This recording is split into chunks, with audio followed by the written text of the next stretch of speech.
Caleb Stone pressed his dead wife's locket against his chest and whispered her name into the darkness. 6 years. 6 winters without lighting a single lantern. Then the knock came. 3 small fists against frozen wood.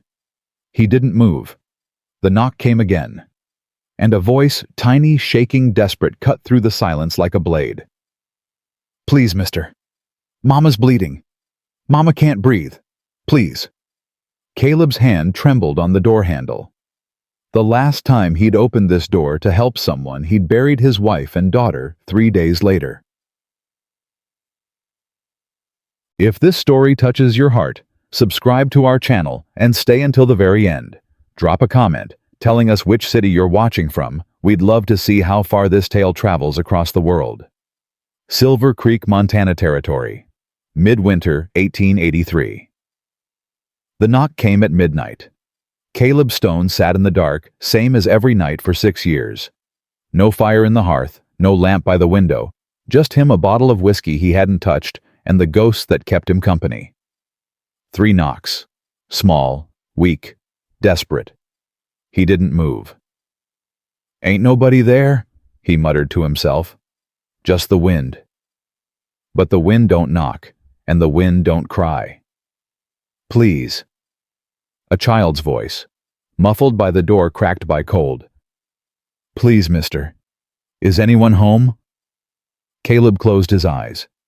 His chest tightened. That voice, high and trembling, sounded too much like Rosie. His Rosie. The daughter he'd failed. The daughter whose grave sat 30 feet from this cabin buried under 6 feet of Montana snow.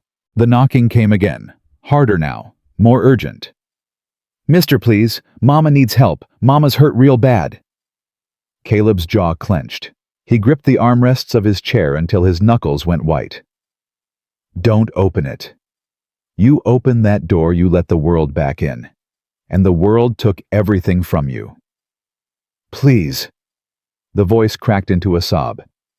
"She's bleeding. She fell off the horse and she's bleeding, and I don't know what to do. Please, mister. Please." Caleb stood. His boots hit the wooden floor. Each step felt heavier than the last. He reached the door and wrapped his fingers around the iron handle. Sarah's voice whispered in his memory. "You're a good man, Caleb Stone. Don't you ever forget that." He pulled the door open. A wall of freezing wind slammed into him. Snow swirled in the darkness like 1,000 tiny ghosts. And there, standing on his porch, was a little girl. She couldn't have been more than 6. Her dress was thin, torn at the hem, soaked through with snow. Her auburn hair hung in frozen tangles around her pale face. Her lips were blue. Her whole body shook like a leaf in a hurricane. But her eyes, Lord, her eyes, they burned with something fierce, something unbroken. "Please, mister." She didn't cry. She didn't beg. She just looked up at him with those blazing green eyes and spoke like a grown woman trapped in a child's body. "My mama's hurt. She's down by the creek, maybe a mile. She fell off our horse and she can't get up. There's blood, lots of blood." Caleb stared at her. For 6 years he'd spoken to no one. For 6 years he'd avoided town, avoided people, avoided anything that might make him feel. Now, here stood this tiny creature half frozen, demanding he become human again. "How'd you find this place?" His voice came out rough, rusted from disuse. "Saw your cabin from the ridge." She pointed behind her into the swirling white nothing. "It was the only building I could see. Mama said find help. So I ran." "You ran in this storm a mile?" "Mama told me to."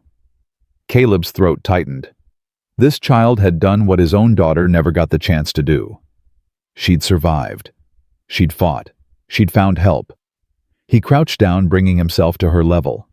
Up close, he could see the frost on her eyelashes, the way her small chest heaved with each breath. "What's your name, sweetheart?" "Lucy. Lucy Bennett." "Lucy." He nodded slowly. "I'm Caleb. Caleb Stone." He paused. "How bad is your mama hurt?" Lucy's lower lip trembled for the first time. She was holding her belly and screaming. Then she stopped screaming. That scared me more. Caleb's blood ran cold, holding her belly, screaming. Then silence. He'd seen that before. He'd held Sarah's hand while it happened. He'd watched the light leave her eyes while their second child, the one who never took a breath, lay still between them. "Is your mama with child Lucy?" Lucy nodded. "The baby ain't supposed to come yet. Mama said spring. But she was hurting real bad. She told me to run and not look back." Caleb stood. His mind raced. A mile in this storm.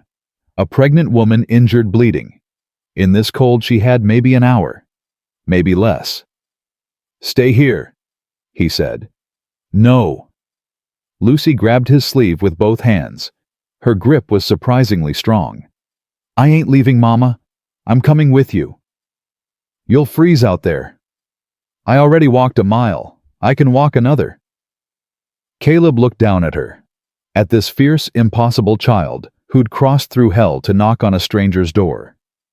He thought of Rosie, of how brave she might have been if she'd lived, of how proud he would have been. "All right," he said quietly, "but you stay close to me. You understand? You don't let go of my hand for nothing." Lucy nodded. "I understand." Caleb moved fast.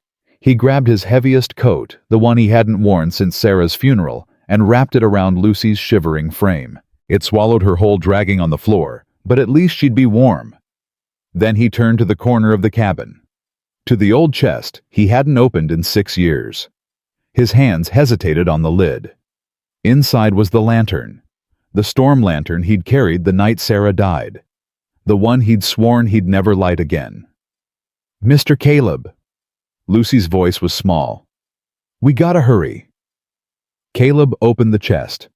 The lantern sat there, tarnished and dusty, exactly where he'd thrown it 6 years ago.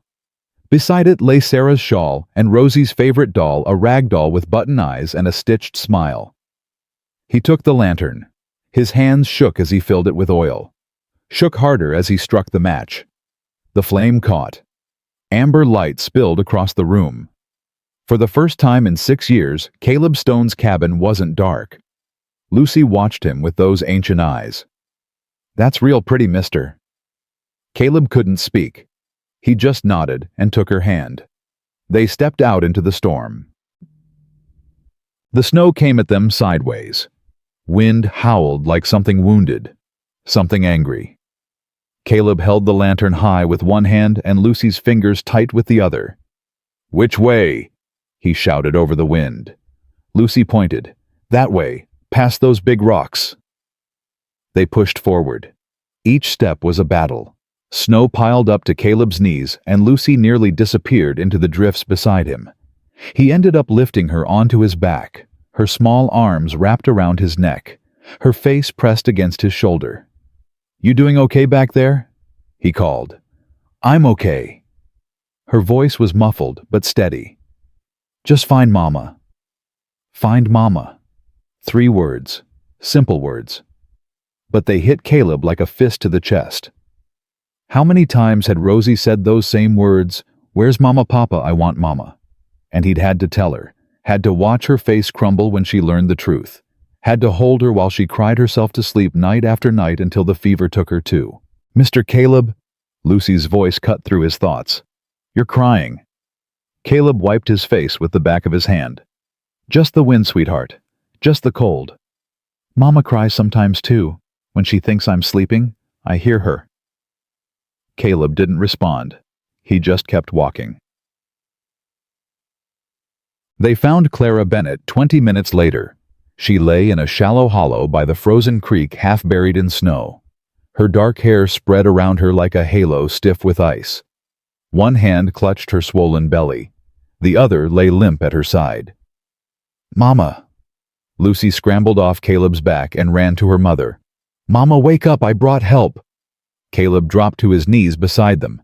He pressed 2 fingers to Clara's neck, a pulse, weak but there. "Ma'am." He leaned close. "Ma'am, can you hear me?" Clara's eyelids fluttered. Her lips moved, but no sound came out. "She's alive," Caleb said to Lucy. "But we gotta get her warm, now." He stripped off his coat and wrapped it around Clara's shoulders. Then he checked her belly. Even through the fabric he could feel the muscles contracting. Tight. Too tight. The baby was coming. "No," Caleb whispered. "Not here. Not now." Clara's eyes opened. They were brown glazed with pain, but when they found Lucy's face, something like relief flickered through them. "Lucy!" Her voice was barely a whisper. "You found someone." "I found him, Mama. Just like you said. I ran and I found him." Clara's hand reached out trembling and touched Lucy's cheek. "Good girl. My brave, brave girl." Then her eyes shifted to Caleb. She studied his face, the beard, the hard lines, the grief carved into every feature. "Who are you?" she asked. "Name's Caleb Stone. I live up on the ridge. Your daughter found my cabin." Clara's jaw tightened. "I can't pay you. I ain't got nothing to give." "Didn't ask for payment." "I don't take charity." "Ain't charity. It's help. There's a difference." Clara stared at him. Something hard in her expression softened just a fraction. "The baby's coming. I can feel it." "I know. It's too early. 2 months too early." "I know that too." Clara gripped his arm. Her fingers were ice cold, but her grip was iron. "If it comes down to it, if you have to choose, you save my children. You hear me, Lucy and the baby. You save them. Ain't nobody dying tonight. Promise me." Caleb looked into her eyes. He saw the same fire he'd seen in Lucy's, the same fierce, unbreakable will. "I promise," he said. Then he lifted her into his arms and started walking. Clara was heavier than she looked. The baby added weight, and her sodden clothes made it worse. But Caleb didn't slow down. He couldn't. Every few minutes, a contraction would seize her body. She'd cry out a sharp animal sound, then bite her lip until it bled. She didn't want Lucy to see her pain. Caleb understood that. He'd done the same thing, hiding his grief from the world, swallowing it down until it poisoned him from the inside. "Talk to me," Clara gasped between contractions. "Keep me awake. Tell me something." "Ain't much of a talker." "Try." Caleb searched his mind for something, anything that wasn't soaked in sorrow. "This land," he said finally. "Been ranching it for 10 years. Good soil, good water. Harsh winters, but the summers make up for it. You got family." The question hit him like a blow. "No." Clara heard the finality in his voice. She didn't push. "I had a husband," she said quietly. "Thomas. He's dead now. 6 months gone." "I'm sorry." "Don't be. He wasn't a good man." She paused as another contraction rolled through her. When it passed, she continued. "He drank. He gambled. He made promises he never kept. But he gave me Lucy. And this baby. That's more than some men give." Caleb said nothing, but he thought about Sarah, about how different Clara's marriage sounded from his own. He'd loved Sarah with everything he had. He'd have given his life for hers. And in the end, he hadn't been there when she needed him most. "We're almost there," he said. The cabin appeared through the snow like a ghost ship emerging from fog. The lanterns Caleb had lit still burned on the porch, their light cutting through the darkness like beacons. Lucy saw them first.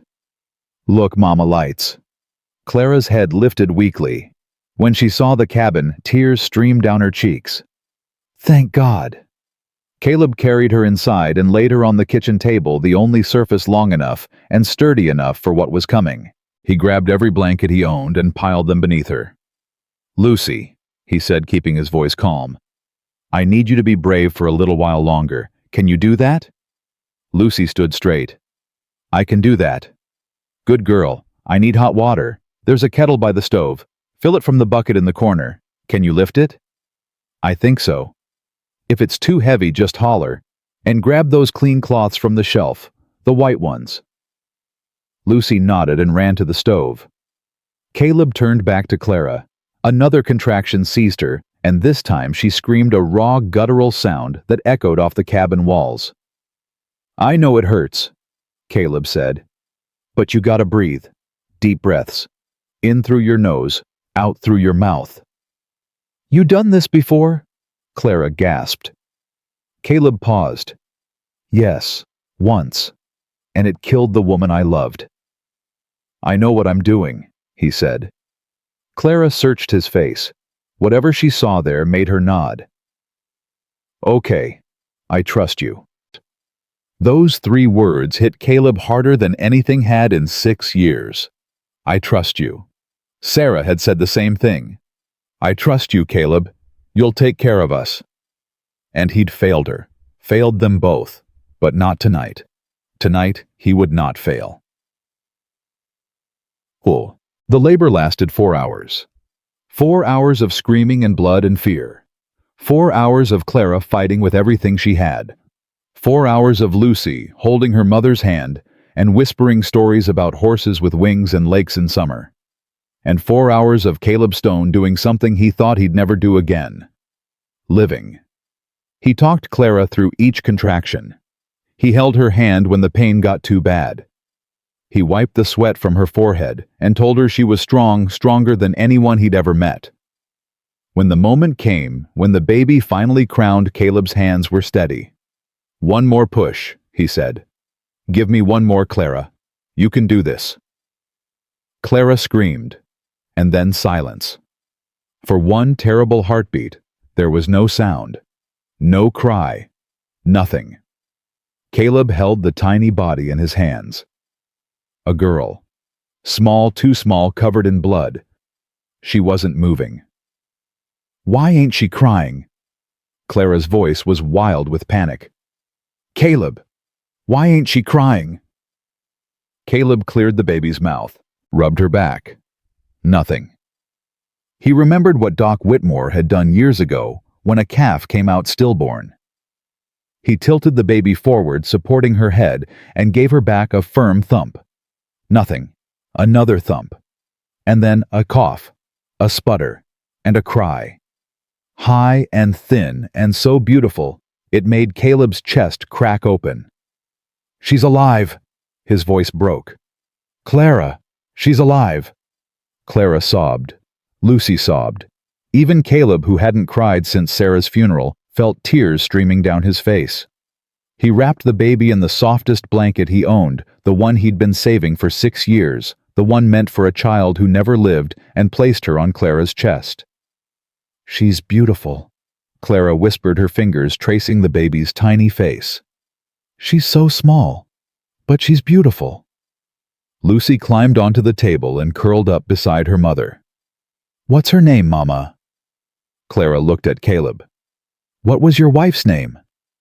Caleb's throat closed. "Sarah." Clara nodded slowly. "Then her name is Sarah. Sarah Bennett." She paused. "If that's all right with you." Caleb couldn't speak. All he could do was nod. Outside, the storm had finally stopped.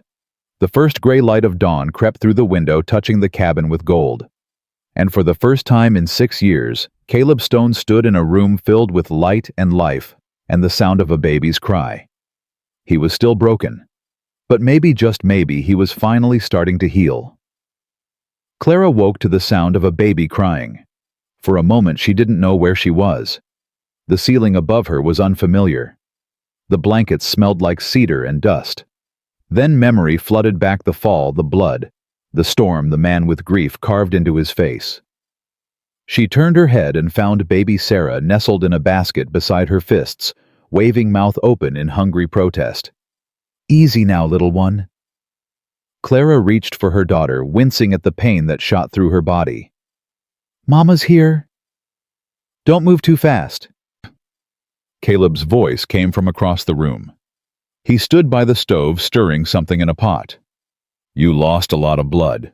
Doc Whitmore said you need at least a week of rest." Clara froze. "Doc Whitmore?" "Rode into town at first light. Brought him back to check on you and the baby." Caleb didn't turn around. He said you're lucky to be alive. Both of you. Clara's jaw tightened. You told people about me? Told the doctor. That's his job. And now the whole town knows. Caleb finally turned. His eyes met hers, steady and unreadable. Would you rather I let you die? Clara had no answer for that. Lucy appeared in the doorway, her face still pale, but her eyes bright. Mama, you're awake. She ran to the bed and threw her arms around Clara's neck. I was so scared. But Mr. Caleb said you'd be okay. He said you're the strongest lady he ever met. Clara looked at Caleb over Lucy's shoulder. He turned back to the stove, but not before she caught the faint flush on his weathered cheeks. Did he now? Clara murmured. He did. And Mama, the baby's so tiny, Mr. Caleb let me hold her. He showed me how to support her head and everything. He said I'm a natural. Clara stroked Lucy's hair. You were very brave, sweetheart. Running through that storm all by yourself. I'm so proud of you. I had to save you, Mama. You're all I got. Clara's heart cracked. She pulled Lucy closer and kissed the top of her head. That ain't true, baby. You got your sister now, too. Caleb brought over a bowl of broth and set it on the table beside the bed. You need to eat. Build your strength back up. I told you I can't pay. And I told you I ain't asking. Clara's eyes flashed. I don't take handouts, Mr. Stone. I've been taking care of myself and my daughter since before Thomas died. I don't need... With all due respect, ma'am, you can barely lift your head. Caleb's voice was calm, but firm. You got a newborn who needs feeding. You got a 6-year-old who's been through hell. And you got a body that nearly gave out on you last night. So maybe, just maybe, you could swallow that pride of yours long enough to eat a bowl of soup. Clara stared at him. No one had talked to her like that since Thomas. But where Thomas's words had been mean, designed to cut her down, Caleb's felt different, honest, almost caring. She took the bowl. Thank you, she said quietly. Caleb nodded once and walked away. Lucy watched him go, then leaned close to Clara's ear. I like him, Mama. He's got sad eyes, but he's nice. Clara sipped the broth. It was good, rich, and hot, flavored with herbs she couldn't name. We won't be staying long, Lucy. Soon as I'm strong enough, we're heading to Oregon. To Aunt Ruth. But Mama? No arguments. We don't belong here. Lucy's face fell, but she didn't push. She'd learned long ago that when Mama used that tone, there was no point in fighting. From across the room, Caleb pretended not to hear. But his hands had stopped moving over the dishes he was washing. Oregon. She was leaving. He told himself it didn't matter. He told himself he'd known from the start she wouldn't stay. He told himself he didn't want her to. But somewhere deep in his chest, something ached. The morning passed slowly. Clara slept, woke, fed the baby, slept again. Lucy played with Scout Caleb's old hound dog, throwing sticks for him in the yard, while Caleb worked on the fence posts he'd been neglecting. Around midday, the sound of hooves broke the quiet. Caleb looked up from his work. A rider was approaching a man on a black horse dressed in a fine wool coat and a hat that cost more than most ranchers made in a month. Silas Drummond. Caleb's jaw hardened. He set down his hammer and walked toward the approaching rider, positioning himself between the stranger and the cabin. Silas reined in his horse and smiled. It was the kind of smile that didn't reach his eyes, cold, calculating like a snake sizing up a mouse. Well, well, Caleb Stone. Silas tipped his hat. Been a while since I've seen you in town. Folks were starting to think you'd died up here. What do you want, Drummond? Straight to business. I always liked that about you, Stone. No pretense. Silas dismounted slowly, making a show of brushing dust from his coat. I heard you had some guests last night, a woman and her children. News travels fast. In a small town, always. Silas's eyes drifted toward the cabin. The woman, Clara Bennett, I believe her late husband owed me money, $200, plus interest. Caleb didn't move. Her husband's dead. Indeed he is. Tragic accident in the mines. But debts don't die with their owners, Mr. Stone. Surely you understand that. She's got nothing. Her husband left her with empty pockets and a baby on the way. Silas shrugged. That's not my concern. A debt is a debt. If she can't pay in cash. He let the sentence hang, his meaning clear. Caleb's hands curled into fists. Get off my land. Now. No need for hostility. I'm simply here to discuss options. Perhaps Mrs. Bennett and I could come to some arrangement. I run a respectable establishment in town, always looking for new help. A woman of her qualities would be quite an asset. Caleb stepped forward. I said get off my land. Silas's smile faltered. For a moment, something ugly flickered behind his eyes. Anger maybe, or wounded pride. Then it was gone, replaced by that same cold pleasantness. Very well, but this isn't over stone. You can't protect her forever. Sooner or later she'll have to face the real world, and when she does, he mounted his horse. I'll be waiting. He rode off without looking back. Caleb stood motionless watching until Silas disappeared over the ridge. His heart hammered in his chest. His hands were shaking, not from fear, from rage. He knew men like Silas, had hunted men like Silas back when he wore the ranger badge. They were predators dressed up in fancy clothes and fine words, but predators all the same. They preyed on the weak, the desperate, the alone. And now, one of them had his eyes on Clara Bennett. Caleb turned back toward the cabin. Clara stood in the doorway, baby Sarah in her arms, her face pale as death. I heard everything, she said. Caleb climbed the porch steps. How much do you really owe him? Clara's lips trembled. Thomas signed a note before he died. $200. I didn't know about it until after the funeral. Silas came to me, said I had to pay, or...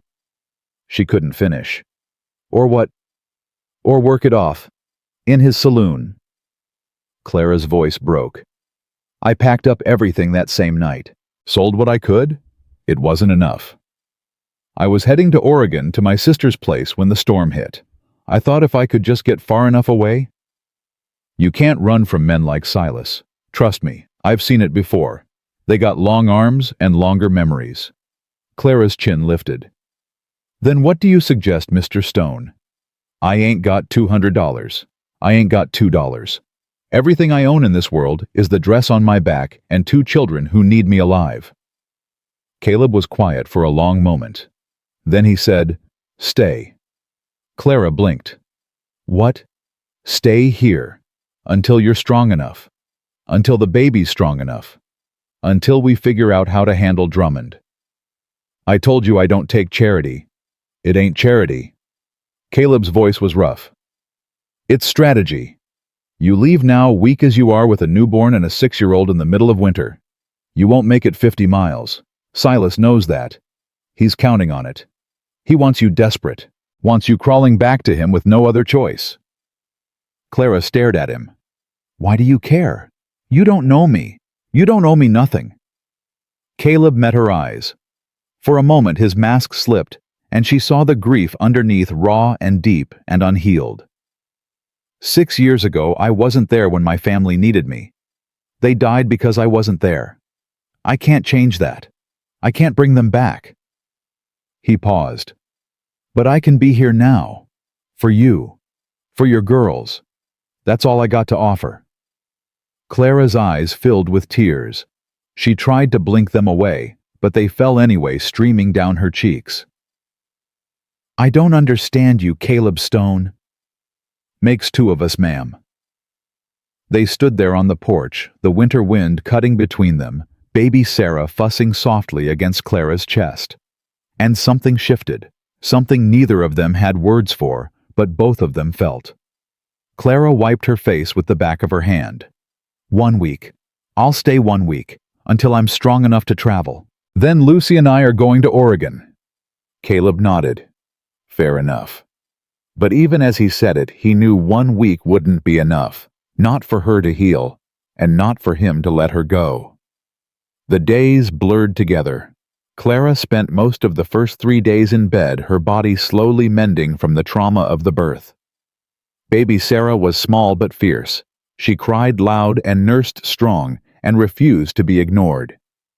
Caleb fashioned a proper cradle from an old crate and some rope lining it with the softest blankets he had. Lucy followed him everywhere. She helped him feed the chickens. She handed him nails while he fixed the roof.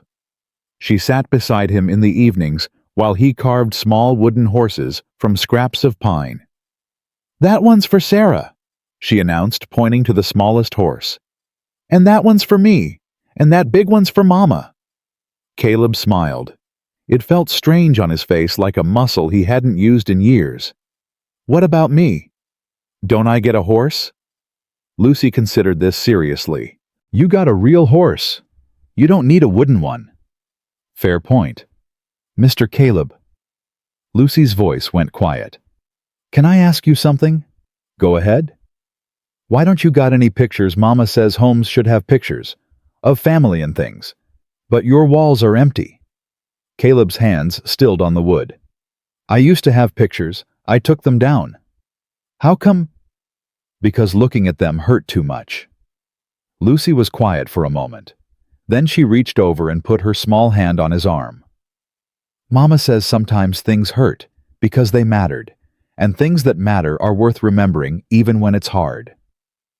Caleb looked down at this child, this impossibly wise, impossibly brave child, and felt something crack open in his chest.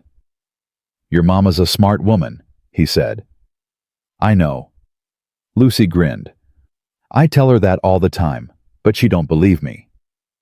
That night, after Lucy had fallen asleep and Clara was nursing the baby by the fire, Caleb went to the closet. He pulled out an old tin box and carried it to the table. Clara watched him, curious. "What's that?" Caleb opened the box. Inside were photographs, old daguerreotypes, faded but still clear. A woman with dark hair and kind eyes. A little girl with Caleb's jaw and her mother's smile. "Sarah," Caleb said quietly. "My Sarah. And Rosie, my daughter." Clara set the baby in her cradle and moved closer. She looked at the photographs for a long moment. They were beautiful. They were everything. What happened? Caleb was silent. The fire crackled. Outside, the wind moaned against the cabin walls. "I was a Texas Ranger," he finally said. "Spent years hunting outlaws. Made a lot of enemies. One of them, a man named Cole Decker, swore he'd make me pay. I didn't take him serious enough." He paused. "While I was off chasing another lead, Decker and his gang rode to my homestead. Set fire to the house. Sarah and Rosie were inside. By the time I got there..." He couldn't finish. Clara reached out and took his hand.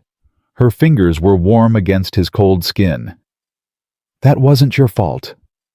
"I should have been there. You were doing your job, protecting people. You couldn't have known." "I should have known. I should have..."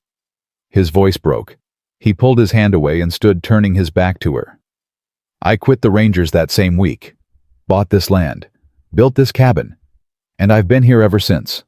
Alone. The way I deserve to be." Clara stood slowly. The movement hurt, but she ignored it. She walked around the table until she was standing in front of him, forcing him to meet her eyes. "You listen to me, Caleb Stone. You don't deserve to be alone. You made a mistake. A terrible, tragic mistake. But you didn't kill your family. Cole Decker did. And punishing yourself for the rest of your life won't bring them back. It won't honor their memory. It'll just waste the life they would have wanted you to live." Caleb stared at her. "How do you know what they would have wanted?" "Because I'm a wife and a mother. And if I died tomorrow, the last thing I'd want is for the man I love to spend the rest of his days hiding in the dark." Clara's voice softened. "They loved you. That much is clear from how much you love them. Don't let that love turn into a prison." Caleb couldn't speak. His throat was too tight. His eyes burned. Clara reached up and touched his face gently, briefly, like she was afraid he might shatter. "You saved my life," she whispered. "You saved my daughter's lives. You're not the monster you think you are, Caleb. You're a good man. The best man I've met in a very long time." A tear slid down Caleb's cheek. Then another. He didn't wipe them away. For the first time in 6 years, Caleb Stone let himself cry. And Clara Bennett stood with him in the firelight, her hand on his arm, her presence steady and warm. Neither of them spoke. Neither of them needed to. 3 more days passed. Clara grew stronger. She started moving around the cabin, helping with small chores despite Caleb's protests. Baby Sarah gained weight, her cheeks filling out her cries growing lusty and loud. And Lucy bloomed. She chattered constantly, now her earlier shyness forgotten. She told Caleb about her father, about the good days before the drinking got bad. She told him about the journey west, about the hunger and the fear, and the nights when Mama cried herself to sleep. She told him about her dreams of a real house, with a garden, of a school where she could learn to read, of a family that didn't break. Caleb listened to everything. He answered her questions. He taught her how to whistle through a blade of grass, how to tell time by the sun, how to calm a frightened horse. "You're good at this," Clara said one evening, watching Caleb help Lucy with her letters. "Teaching, I mean. You ever think about having more children?" Caleb's hand stilled on the slate. "I don't think about the future much anymore. Got out of the habit." "Maybe you should start again." Their eyes met. Something passed between them, something warm and dangerous and full of possibility. Then Scout barked outside and the moment shattered. Caleb was on his feet in an instant, his hand moving to the rifle above the fireplace. "Stay here." He opened the door. A group of riders had gathered at the edge of his property. 5 men, maybe 6, their faces hard in the fading light. At their head sat Silas Drummond. "Evening, Mr. Stone," Silas's voice carried across the snow. "I hope we're not interrupting anything." "What do you want, Drummond?" "Same thing I wanted before. Mrs. Bennett and I have business to discuss. I've come to escort her to town." "She ain't going anywhere with you." Silas smiled. "I was afraid you might say that, which is why I brought some friends." He gestured to the men behind him. "You see, Mr. Stone, I'm a patient man, but my patience has limits. Mrs. Bennett owes me a considerable sum. If she won't pay willingly, well," he shrugged, "I have other ways of collecting." Caleb raised his rifle. "Get off my land, now, or what you'll shoot all of us." Silas laughed. "You're good Stone. Everyone knows that. But you're one man, and there are 6 of us. Those aren't odds even you can beat." Caleb's finger rested on the trigger. His heart pounded. His mind raced. 6 men, 1 rifle, 1 chance. "Caleb?" Clara's voice came from behind him. She stepped onto the porch, baby Sarah in her arms, her face pale but determined. "Don't. It's me he wants. If I go with him." "You ain't going anywhere with him." "Caleb." I said no. He didn't take his eyes off Silas. "You ride away now, Drummond, tonight, and you don't come back. Ever." Silas's smile faded. "You're making a mistake, Stone. A very serious mistake." "Wouldn't be the first time." For a long moment nobody moved. The wind howled. The horses stamped nervously. Then Silas raised his hand. One of his men reached for his gun. Caleb fired. The shot echoed across the valley. The man's hat flew off his head, the bullet passing close enough to graze his ear. He screamed and fell from his horse, clutching the side of his face. Caleb had already cocked the rifle again. "Next one goes through somebody's chest. Your choice who?" Silas's face twisted with fury. But he wasn't stupid. He could see Caleb's eyes, steady, cold, unafraid. The eyes of a man who'd killed before and would kill again without hesitation. "This isn't over," Silas snarled. "You hear me, Stone? This isn't over by a long shot. Then I'll be here, waiting."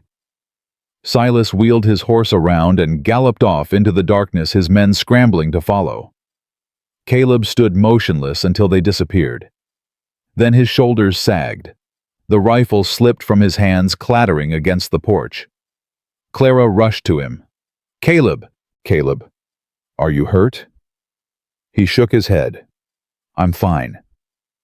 "That was insane. You could have been killed. They could have..." "But they didn't." Caleb turned to face her. His eyes were fierce now, blazing with something she hadn't seen before. And they won't. As long as I'm breathing, no one's taking you anywhere. You understand me? No one. Clara stared at him.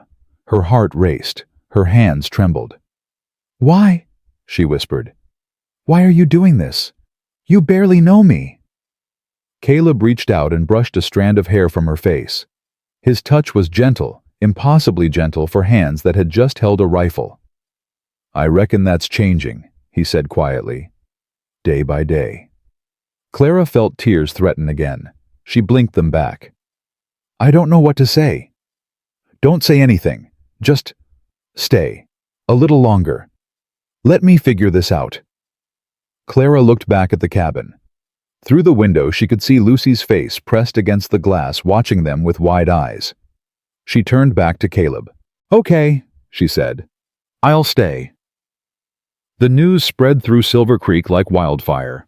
By the next morning, every tongue in town wagged with the story. The recluse rancher, the mysterious widow, the gunshot that echoed across the valley, and Silas Drummond riding back to town with blood on his man's ear and murder in his eyes. Clara heard about it from Doc Whitmore, who came to check on baby Sarah 3 days after the confrontation. Folks are talking, he said, his weathered hands gentle as he examined the infant. Silas has been in the saloon every night buying drinks and spinning tales. Says you're a debtor and a cheat. Says Caleb's harboring a criminal. Clara's face went white. That's a lie. I know it is, but lies travel faster than truth out here, always have. Doc Whitmore sighed and set down his stethoscope. The baby's healthy, stronger than she should be considering how early she came. That's something to be grateful for. What else are they saying? Doc hesitated. Tell me, Clara demanded. I need to know. They're saying things about your situation. A widow living under a single man's roof. Some folks don't look kindly on that, especially the church ladies. Mrs. Crawford has been particularly vocal. Clara's hands clenched. I almost died giving birth in that man's cabin. My daughter walked through a blizzard to find help. And they're worried about my reputation. People judge what they don't understand. It's human nature. Doc stood and gathered his bag.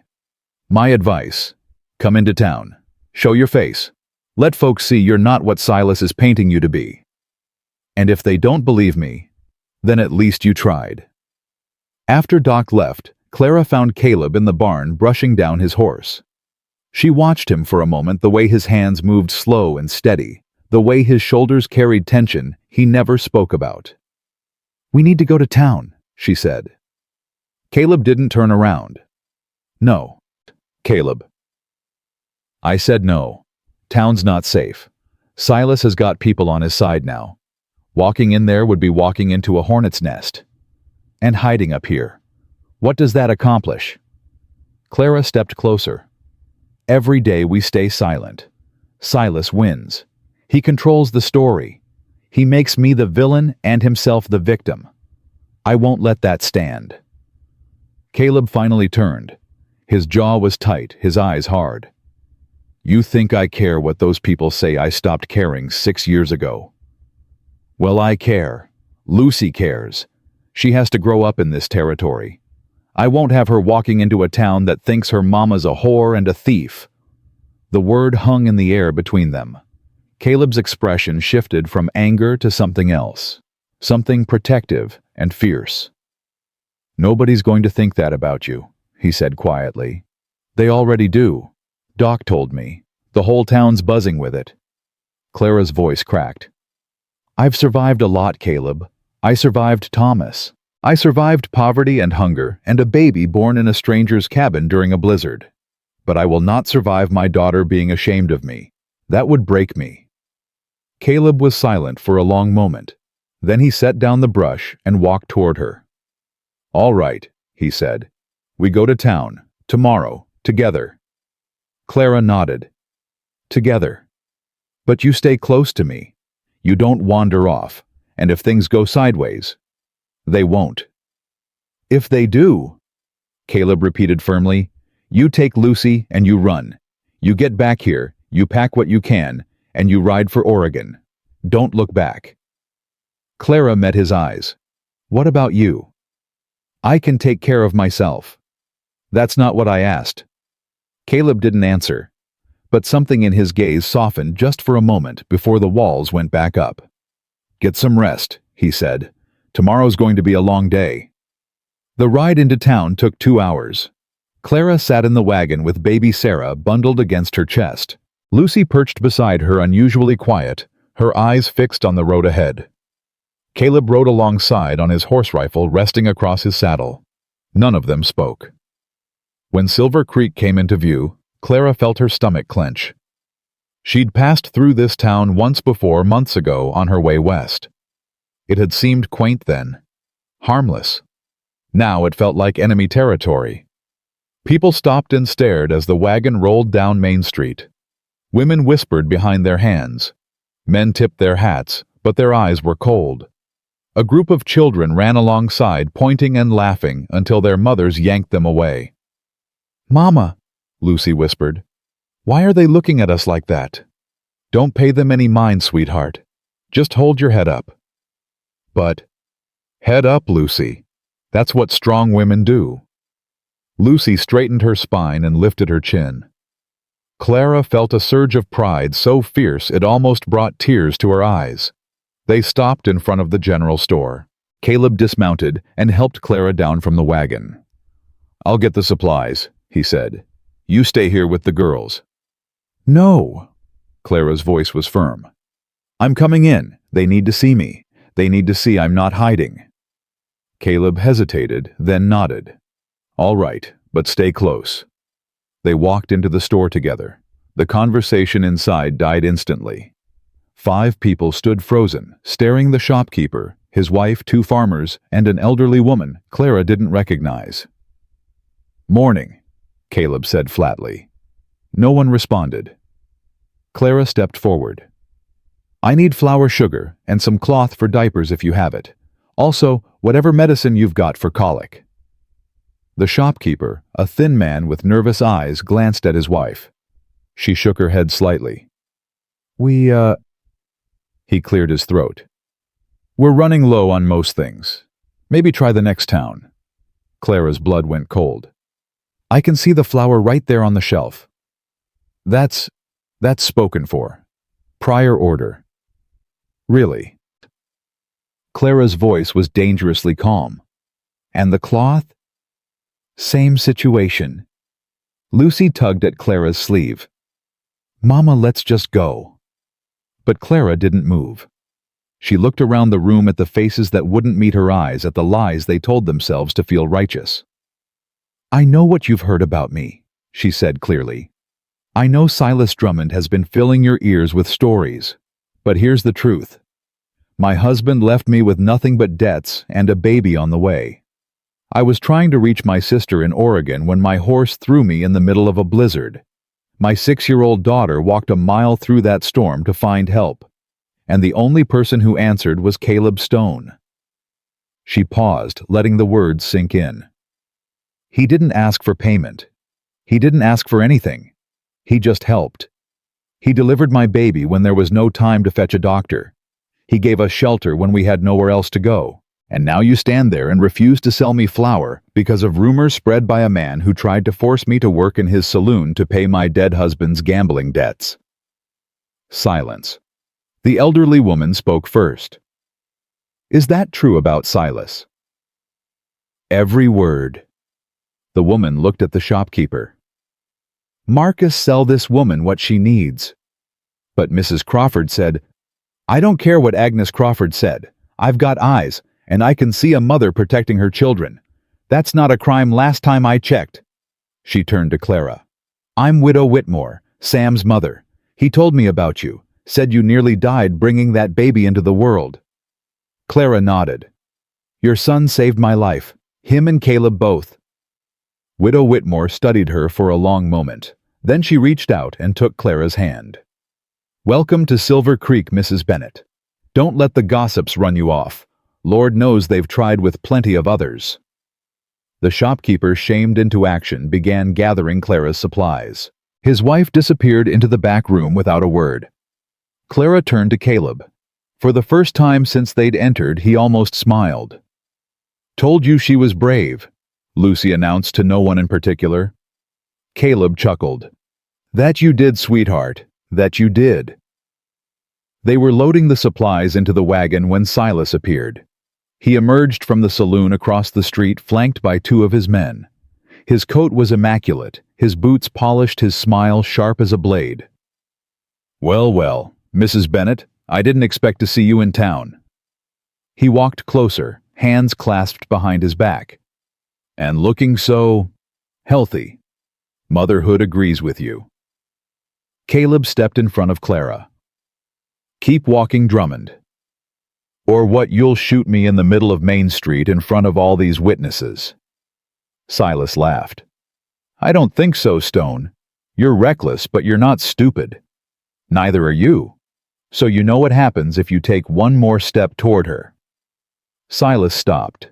His eyes flickered past Caleb to Clara. "I'm not an unreasonable man, Mrs. Bennet. I understand you've been through a difficult time, but debts are debts. Your husband signed a legal document. I have every right to collect." Clara moved to stand beside Caleb. "My husband was a drunk and a fool. He probably didn't even know what he was signing. The law doesn't care about that. A signature is a signature." Silas's voice hardened. $200, plus 6 months of interest. That's $240 now. Every week you delay, it goes up. "I don't have that money." "Then we'll have to find another arrangement." "She ain't working in your saloon," Caleb growled. "Did I say anything about the saloon?" Silas smiled. "There are other options. I'm a businessman. I'm sure we can find something mutually beneficial." Clara felt sick.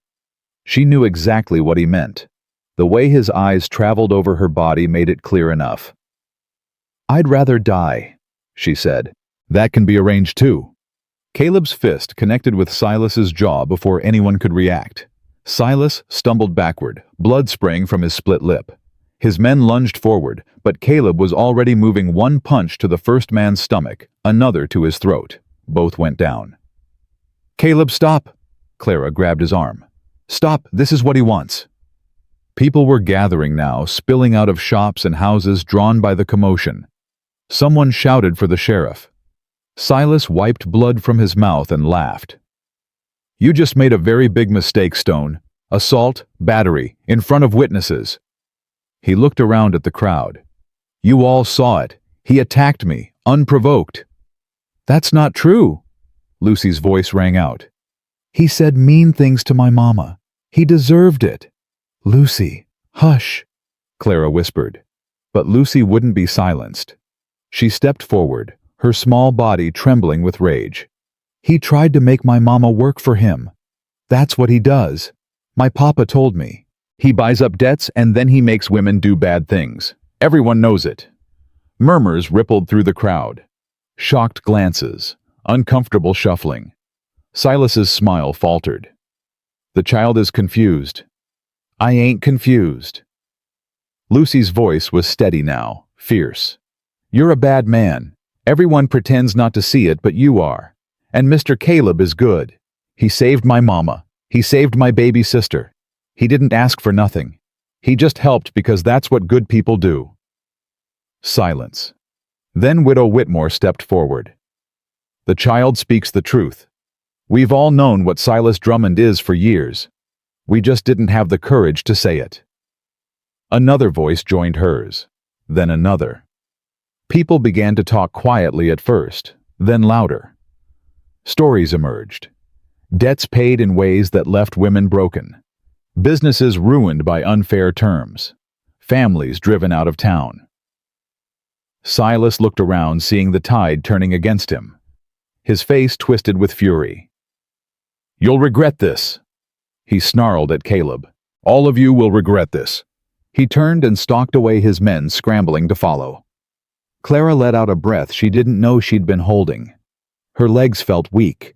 She reached for Caleb's arm to steady herself. "You all right?" he asked. "I don't know." She looked up at him. "Are you Caleb flexed his bruised knuckles. Been better, been worse. Lucy ran to them and threw her arms around Clara's waist. Did I do good? Mama, did I help? Clara knelt and pulled her daughter close. You did more than help, sweetheart. You were the bravest person on that whole street. Braver than Mr. Caleb. Clara looked up at him. Something warm flickered between them. Maybe even braver than Mr. Caleb. Caleb crouched down to Lucy's level. You know something, Lucy Bennett. You're gonna be trouble when you grow up. The good kind of trouble. Lucy beamed. That's what Mama says too. That evening, visitors came to the cabin. First was Doc Whitmore bringing bandages for Caleb's hands and a bottle of whiskey for the pain. Then came his mother, Widow Whitmore, carrying a basket of bread and jam. Then the shopkeeper and his wife, apologizing for their behavior and offering credit at the store. One by one, people arrived. Farmers, ranchers, shop owners, even the preacher who stammered through an awkward invitation for Clara to attend Sunday services. Clara accepted each visitor with grace, offering tea and what little hospitality she could manage. But inside, she was reeling. After months of isolation and fear, the sudden shift was overwhelming. After the last visitor left, she collapsed into a chair by the fire. I don't understand, she said. This morning they wouldn't sell me flour. Tonight they're bringing us bread. Caleb sat across from her, nursing the whiskey Doc had brought. That's small towns for you. They follow whoever speaks loudest. This morning that was Silas. Tonight it was Lucy. A 6-year-old changed their minds. A 6-year-old told the truth. Sometimes that's all it takes. Clara shook her head. It shouldn't have been up to her. She's a child. She shouldn't have to fight battles for her mother. She didn't see it as a battle. She saw someone hurting you, and she spoke up. That's not fighting. That's love. Clara's eyes filled with tears. She tried to blink them away, but they fell anyway. Caleb moved closer. He didn't touch her. He never touched her unless she reached for him first. But his presence was warm, solid, safe. You're doing fine, Clara. Better than fine. You're doing everything right. I don't feel like I am. Feelings lie, actions don't. And your actions tell me you're a hell of a woman. Clara laughed through her tears. That's the nicest thing anyone said to me in years. Then you've been around the wrong people. Their eyes met. The firelight danced across Caleb's face, softening the hard lines, illuminating the gentleness underneath. Caleb? Clara whispered. What are we doing? What do you mean, this? Us. I came here by accident. I was supposed to leave weeks ago. But I'm still here and... She trailed off, unable to finish. Caleb was quiet for a long moment. Then he reached out and took her hand. His fingers were rough and warm against her skin. I don't know what we're doing, he admitted. I ain't good at this. I've been alone so long I forgot how to be anything else. But I know how I feel when you're here. And I know how I'd feel if you left. How would you feel? Like the lights went out again. Clara's breath caught. She looked at this man, this broken, beautiful man, and saw everything she'd been afraid to hope for. I don't want to leave, she said softly. I keep telling myself I should. I keep making plans for Oregon. But every time I think about actually going, then don't go. It's not that simple. Why not? Because of what people will say. Because of Lucy. Because of... Forget what people say. Lucy loves it here. She told me so herself. She wants to stay. Caleb squeezed her hand. The only question is what you want, Clara. Not what you think you should want. Not what makes sense. What do you actually want? Clara closed her eyes. She thought about Oregon. About her sister's crowded house, the new life she'd have to build from nothing. She thought about Thomas, about the years of disappointment and broken promises. Then she thought about here, about this cabin, about Lucy chasing chickens in the yard, About baby Sarah sleeping in the cradle Caleb had made. About waking up every morning, knowing there was someone who cared whether she lived or died. She opened her eyes. "I want to stay," she said. "I want to stay here, with you." Caleb didn't smile. But something in his eyes shifted, something dark, giving way to light. "Then stay," he said. The moment stretched between them. Clara felt herself leaning forward. Caleb's hand came up to cup her face, and then Lucy's voice pierced the silence. "Mama Sarah's crying." Clara jerked back. Caleb dropped his hand. "I should—" Clara stood smoothing her dress. "I should go check on her." "Yeah, you should." She walked toward the bedroom, then paused at the door. "Caleb." "Yeah. Thank you, for everything." Caleb nodded once. "Get some rest. Tomorrow's going to be another long day." "Why? What's happening tomorrow?" Caleb's jaw tightened. "Silas isn't going to let today slide. He lost face in front of the whole town. Men like him don't forgive that. He'll be planning something. I can feel it." Clara felt a chill run down her spine. "What do we do?" "We get ready." Caleb stood and reached for his rifle. "And we don't let our guard down." She wanted to say something else, wanted to tell him she wasn't afraid, but the words wouldn't come. So she just nodded and went to tend to her crying baby, leaving Caleb alone by the fire, with his rifle in his hands and war on his mind. The attack came 3 nights later. Clara was asleep when she heard the first gunshot. She bolted upright, heart pounding, and grabbed for Sarah. "Lucy!" she screamed. "Lucy, come here!" Another shot. Then another. Glass shattered somewhere in the front of the cabin. Lucy stumbled into the room, her face white with terror. "Mama, what's happening?" "Stay down! Get behind the bed!" Caleb's voice roared from the other room. "Clara, take the girls out the back! Now!" Clara grabbed Lucy's hand and clutched Sarah to her chest. She ran for the back door, throwing it open, and stopped. A man stood in the doorway. One of Silas's men. He smiled at her with broken teeth. "Going somewhere, Mrs. Bennett?" Clara screamed. Caleb came out of nowhere. He hit the man from the side, taking them both to the ground. They rolled in the snow, fists flying, grunting with impact. "Run!" Caleb shouted. "Clara, run!" But there was nowhere to run. More men emerged from the darkness, 2, 3, 4. They surrounded the cabin, torches burning, faces twisted with malice. And at their center stood Silas Drummond. "Enough," he called out. "Bring them to me." Caleb fought.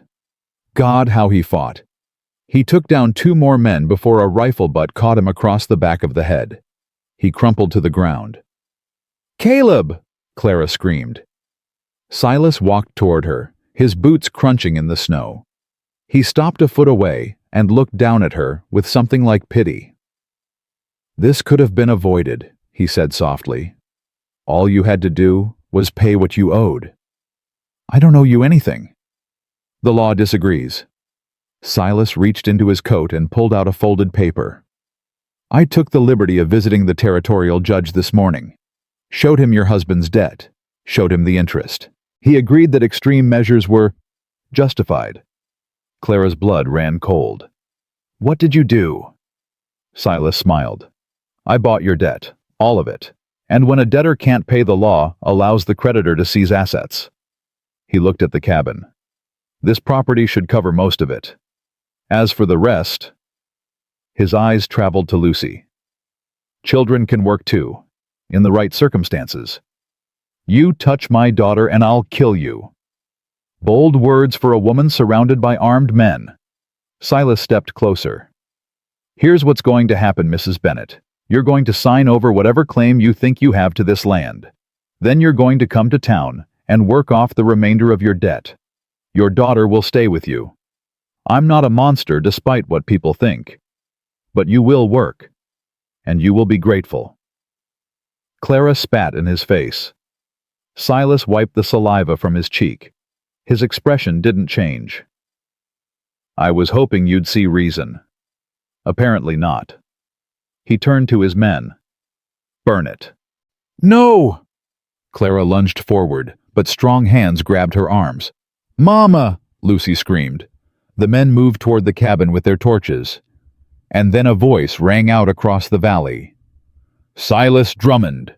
Everyone froze. A rider approached from the darkness. Then another, and another.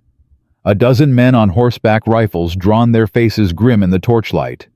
At their head rode Doc Whitmore. Beside him was the shopkeeper, and behind them the preacher, the blacksmith, and half the men of Silver Creek. "You're outmanned, Drummond," Doc Whitmore called. "I suggest you stand down." Silas's face contorted with rage. "This is a legal matter. You have no right." "I have every right." Doc dismounted and walked forward. "I reviewed that debt note you've been waving around. Turns out Thomas Bennett paid off most of it before he died. You've been charging interest on money that was already repaid. That's fraud. And in this territory, fraud is a hanging offense." Silas went pale. "That's a lie." "Is it? Because I have witnesses. Miners who saw Thomas make the payments. Receipts that Silas conveniently forgot to record." Doc turned to the crowd. "We've let this man prey on our neighbors for too long. It ends tonight." A murmur of agreement rippled through the men. Silas looked around wildly. His men were backing away, unwilling to fight odds they couldn't win. "This isn't over," he snarled. "I have connections. You have nothing." Caleb's voice was raw. He'd struggled to his feet, blood dripping from a gash on his forehead. "You had power because people were afraid. They ain't afraid anymore." He walked toward Silas, each step deliberate, his eyes burning with 6 years of suppressed rage. "You want to know what I learned as a Texas Ranger?" Caleb said quietly. "Men like you only win when good people stay silent. The moment they speak up, you're nothing, just a bully in a fancy coat." Silas reached for his gun. Caleb was faster. His fist connected with Silas's jaw. Then his stomach. Then his jaw again. Silas crumpled to the ground, groaning. Caleb stood over him, breathing hard. "Get out of Silver Creek, tonight. If I ever see your face again, I won't stop at fists." Silas crawled to his horse. His men followed, defeated and humiliated. Within minutes, they were gone, swallowed by the darkness. Clara ran to Caleb. She threw her arms around him. Sarah squeezed between them, tears streaming down her face. "You're hurt," she sobbed. "You're bleeding." "I'm fine." Caleb held her close. "Are you okay? Is Lucy okay?" "We're okay. We're all okay." Lucy ran to them and wrapped her arms around both their waists. "Is it over, Mr. Caleb? Is the bad man gone?" Caleb looked down at her. Then he looked at Clara. Then at the people of Silver Creek standing in the snow, rifles in hand, finally ready to fight for what was right. "Yeah, sweetheart," he said. "It's over." The town of Silver Creek woke different the next morning. Word had spread through every household, every farm, every corner of the territory. Silas Drummond was gone. Run out like the coward he was.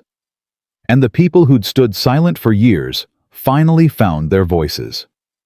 Clara felt it the moment she stepped into the general store. The shopkeeper's wife, the same woman who'd refused to meet her eyes a week ago, rushed forward with a warm smile. "Mrs. Bennett, how are you feeling? How's that precious baby?" Clara blinked. She's fine, growing strong. And that brave daughter of yours, Lord, the whole town's been talking about what she said. Standing up to Silas like that. Where'd she get such courage? From her mama?" Caleb's voice came from behind. He carried a sack of flour over one shoulder, his face still bruised from the fight. "She gets it from her mama." The shopkeeper's wife beamed. "Well, you've got yourself quite a family, Mr. Stone. Quite a family indeed." Caleb stiffened. Clara felt heat rise to her cheeks. "We're not," she started. "We should get going," Caleb interrupted. "Long ride back." They loaded the wagon in silence. Lucy chattered the whole way home, oblivious to the tension between the adults. She talked about the candy the shopkeeper had given her, about the little girl who'd asked to be her friend, about how everyone kept calling her brave. "Am I really brave, Mama? Like they said?" Clara pulled her close. "The bravest girl I ever knew. Braver than you. Much braver than me. What about Mr. Caleb? Am I braver than him?" Clara glanced at Caleb. He was staring straight ahead, jaw tight, hands steady on the reins. "Nobody's braver than Mr. Caleb," Lucy declared before Clara could answer. "He punched that bad man right in the face. Pow!" She mimed the motion. "I want to learn to punch like that." "Ladies don't punch," Clara said automatically. "Why not?" Mr. Caleb said, "I'm going to be trouble when I grow up. The good kind. Maybe good trouble includes punching bad men." Caleb laughed. The sound startled Clara. She'd heard him chuckle before, but never a real laugh. It transformed his face, erasing years of grief, making him look almost young. "She's got a point," he said. "World could use more women willing to throw a punch when it's needed. Don't encourage her." "Too late. She's already encouraged." Lucy giggled.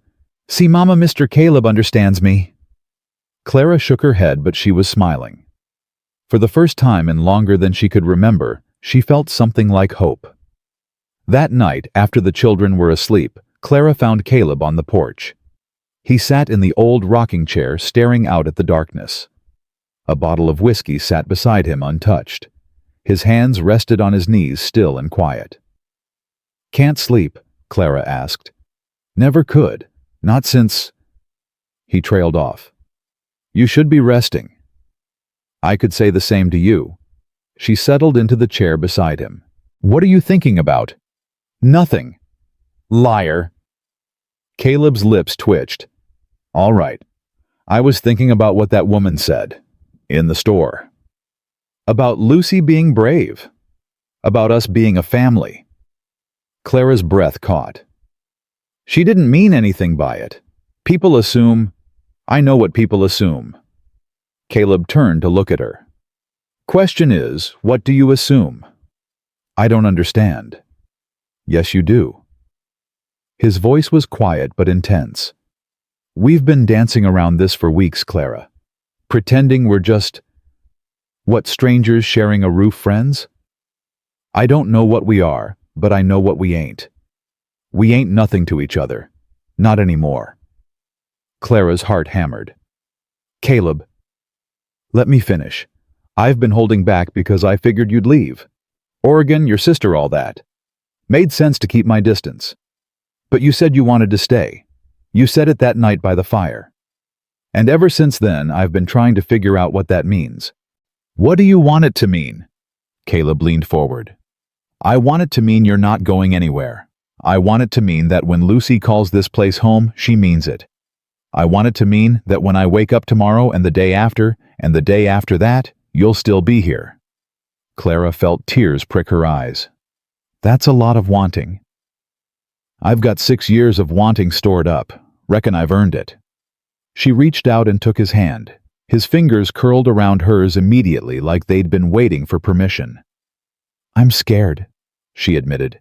"Thomas made me promises too. Beautiful promises. And he broke every single one. I ain't Thomas. I know. But the fear doesn't know that. It just remembers the hurt." Caleb nodded slowly. "I get that. I do. After Sarah and Rosie died, I swore I'd never let anyone close again. Figured if I didn't love nothing, nothing could hurt me. Worked for 6 years." He paused. "Then a little girl knocked on my door." Clara laughed softly. "She does have a way of changing things. She changed everything. You both did." Caleb lifted her hand and pressed it to his chest. She could feel his heart beating beneath her palm, strong, steady, alive. "I ain't asking you to forget Thomas. I ain't asking you to pretend the hurt never happened. I'm just asking you to give me a chance to show you different. A chance to show me that not all men break their promises. That some of us mean what we say." His eyes held hers. "That you deserve to be loved the way you were always meant to be loved." Clara's tears spilled over. She didn't wipe them away. "Okay," she whispered. "Okay, what?" "Okay, I'll give you a chance. But Caleb, if you break my heart, I swear to God." "I won't." "You don't know that?" "Yes, I do." He reached up and wiped a tear from her cheek. "Because breaking your heart would break mine. And I've already been broken once. I ain't surviving it again." They sat together in the darkness, hands intertwined, saying nothing and everything all at once. The stars wheeled overhead. The wind whispered through the pines, and somewhere in the cabin, baby Sarah stirred and sighed in her sleep. It wasn't a declaration. It wasn't a proposal. It was something smaller and somehow more precious, a promise to try, a promise to hope, a promise to believe that maybe, just maybe, the worst was finally over. 2 weeks passed. The snow began to melt, revealing patches of brown earth and the first stubborn shoots of green. Clara grew stronger every day, her body finally healing from the trauma of the birth. Baby Sarah thrived, her cries growing lusty, her cheeks filling out, her dark hair curling like her mother's. And Lucy blossomed. She made friends in town, children who came to play on the ranch and stayed for supper. She learned to ride perched in front of Caleb on his horse, shrieking with delight as they galloped across the fields. She helped Clara with the cooking, and Caleb with the chores, always chattering, always moving, always filling the silence with life. "She's happy," Clara said one evening, watching Lucy chase Scout across the yard. "I don't think I've ever seen her this happy." Caleb stood beside her, close enough that their shoulders almost touched. Kids are resilient. Give them safety and love, they bounce back. Is that what we're giving her, safety and love? Ain't we? Clara turned to look at him. I don't know what we're giving her. I don't know what we're giving each other. We've been circling for weeks, like two people afraid to step into the same room. Caleb's jaw tightened. I'm trying to do this right. Give you time. Give you space. Maybe I don't want time and space. Maybe I want... She stopped. I don't even know what I want. That's the problem. Then figure it out. His voice was gentle, but firm. I'll wait. However long it takes. What if it takes forever? Then I'll wait forever. Clara shook her head. Nobody waits forever, Caleb. Not really. You don't know me very well yet. He almost smiled. I'm stubborn as hell. Ask anyone. Before Clara could respond, the sound of hoofbeats interrupted them. A rider was approaching fast. Caleb's hand moved to his gun. Stay here. He walked toward the approaching rider, positioning himself between the stranger and the house. Clara's heart pounded. After Silas, after everything, she couldn't shake the fear that danger was always just around the corner. But as the rider drew closer, Caleb's posture changed. His hand dropped from his gun. His shoulders relaxed. Doc, he called. That you? Doc Whitmore pulled his horse to a stop, breathing hard. Caleb, thank God. I've been riding for an hour. What's wrong? It's Silas. Doc dismounted, his face grim. He's dead. Clara felt the blood drain from her face. She walked forward despite Caleb's warning look. Dead how? Found him this morning on the road to Helena, shot in the back. His men too, all 4 of them. Looked like they were ambushed. Who did it? Caleb asked. Nobody knows. Could have been bandits. Could have been someone Silas wronged looking for payback. Hell, could have been his own business partners cutting ties. Doc shook his head. Point is, he's gone. For good this time. Clara waited to feel relief. She'd spent weeks terrified of Silas, dreaming about his threats, imagining his face in every shadow. Now he was dead. She should feel free. Instead, she felt hollow. Is there going to be an investigation? Caleb asked. The marshal's looking into it, but between you and me, I don't think anyone's trying too hard. Silas made enemies everywhere he went. Could take years to sort through them all. Doc looked at Clara. I wanted you to hear it from me, not from gossip. Thank you. Clara said quietly. Doc tipped his hat and rode off. Caleb turned to Clara, searching her face. You all right? I don't know. She wrapped her arms around herself. I should be happy. He can't hurt us anymore. But all I feel is empty. Yes, empty. She looked up at him. Is that wrong to feel nothing when your enemy dies? Ain't nothing wrong with it. Hate takes energy. You've been running on empty for months. Now there's nothing left to fight, and your body doesn't know what to do with itself. Will it get better? Everything gets better. Eventually. Caleb reached out and pulled her close. It was the first time he'd held her like this, not in crisis, not in fear just because he wanted to. Give yourself time to breathe. The rest will come. Clara leaned into his chest. She could hear his heartbeat steady and strong. She closed her eyes and let herself be held. Behind them, Lucy's voice rang out across the yard. Mama, Mr. Caleb, look what Scout found. Clara pulled back, wiping her eyes. We should go see. Yeah. Caleb didn't let go of her hand. We should. They walked toward Lucy together, fingers intertwined, leaving the shadow of Silas Drummond behind them. The letter arrived 3 days later. Clara was folding laundry when Caleb walked in, a crumpled envelope in his hand. His face was pale. What is it? Clara asked immediately. Caleb sat down heavily. Letter from Texas, from Sarah's parents. Clara's heart stopped. Your wife's parents, I thought you said. I wrote to them. Weeks ago, the night after Sarah was born. He stared at the envelope like it might bite him. I didn't expect them to write back. They haven't spoken to me since the funeral. What does it say? I don't know. Haven't opened it. Clara sat down beside him. Do you want me to leave? Give you privacy? No.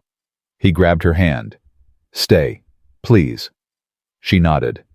Okay, I'm here. Caleb took a deep breath and opened the envelope. His eyes moved across the page, his expression shifting from fear to confusion to something Clara couldn't name. When he finished, he was silent for a long moment. Caleb, what does it say? He handed her the letter. His hand was shaking. Clara read, Dear Caleb, we received your letter. Jean cried for 3 days after reading it. I won't lie. There was a time when we blamed you for what happened to our Sarah and little Rosie. We needed someone to blame, and you were the easiest target. But time has a way of softening hard hearts. We know you loved them. We know you would have given your life to save them. Holding on to anger won't bring them back. It just makes the living suffer more. We're glad you found light again. That's how Sarah would have wanted it. She never could stand to see you sad. She'd be happy knowing there's a little girl who needed saving, and you were there to save her. Jean and I talked it over. We'd like to come visit if you'll have us. Meet this new family of yours. See the place where Sarah spent her final years. We're not getting any younger, and we've wasted too much time already. Let us know if spring works for you. We'll make the journey. With forgiveness and hope. Henry and Jean Whitmore. Clara looked up. Tears were streaming down Caleb's face. He made no move to wipe them away. They forgave me, he whispered. After everything, they forgave me. Clara set down the letter and pulled him into her arms. He buried his face in her shoulder and wept great heaving sobs that shook his whole body. 6 years of guilt, 6 years of self-hatred, 6 years of believing he was unforgivable, all of it poured out in that moment. Clara held him and said nothing. There were no words for this. There was only presence, only warmth, only the simple act of being there when someone needed you most. When his sobs finally quieted, Caleb pulled back. His eyes were red, his face wet, but something in his expression had changed.